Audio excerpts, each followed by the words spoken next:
cemetery around. Oh, 100 years ago, Warren G. Harding was the president. It was 47 years until we landed on the moon. And 38 years after the clock went up, Ferndale got dial-up telephone in town. It's been a while. According to some, time officially started in Ferndale in May of 1922 when Fritz Mathis had a 13.5-foot street clock installed outside of his jewelry store. In 2020, the clock stopped. In May of 2022, David Lippold and his wife were visiting Ferndale, and they walked into the Ferndale Emporium, and one thing led to another, and the clock is now up and running again. I want to thank everybody for coming here for this celebration, because to me, since the time I was a little kid, that clock meant everything.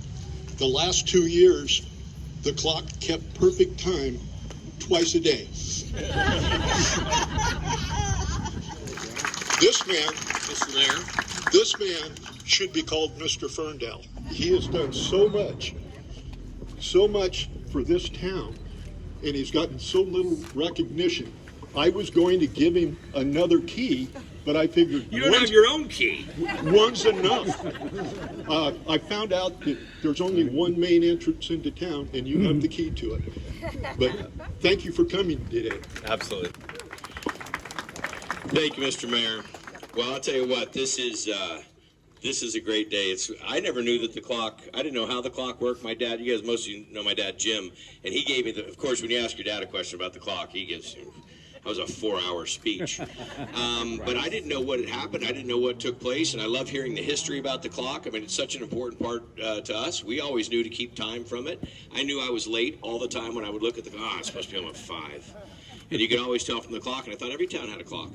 You know, and then you see movies like Back to the Future, and you think about the clock and Save the Clock. And only in Ferndale, only in Ferndale do you get to see something like this become such a key part and then resurrected and supported. And that's what makes the town so special. And I'm so honored to be from this town. I mean, I bring all my friends, my kids. We come here. We still have our house.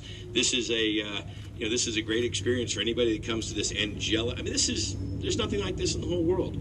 So we've tried to come back and make an impact and support, just as I was supported and raised in this town. I try to make sure that I come back and give that. And there's, for those that have only been here for a few years and those that have been here many generations, everybody supports you when you come here. They love you, they hug you, you get involved, and you can help, and this is what makes it happen. Think 1,400 people, a little less than 1,500 people, and look at the things we pull off. Look at the sports programs we have. Look at the art programs we support. Look at the scholarships. Look at the businesses. Look at all these things that are taking place, and rebuilding and preserving. I mean, look at these buildings. This is my son Hunter over here, and he's in charge of a couple buildings that we have, and he's learning what it's going to take to paint a Victorian front on the meat company. He's like, Dad, I'm going to have to come down here myself and do this.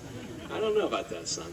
But it's really awesome, and it's so great to see the clock back and everybody's participation. And I don't know who these two guys are that came upon and made this happen, but you're great people, and you can just consider you your extended members of the Ferndale family. So thank you very much. Appreciate being here.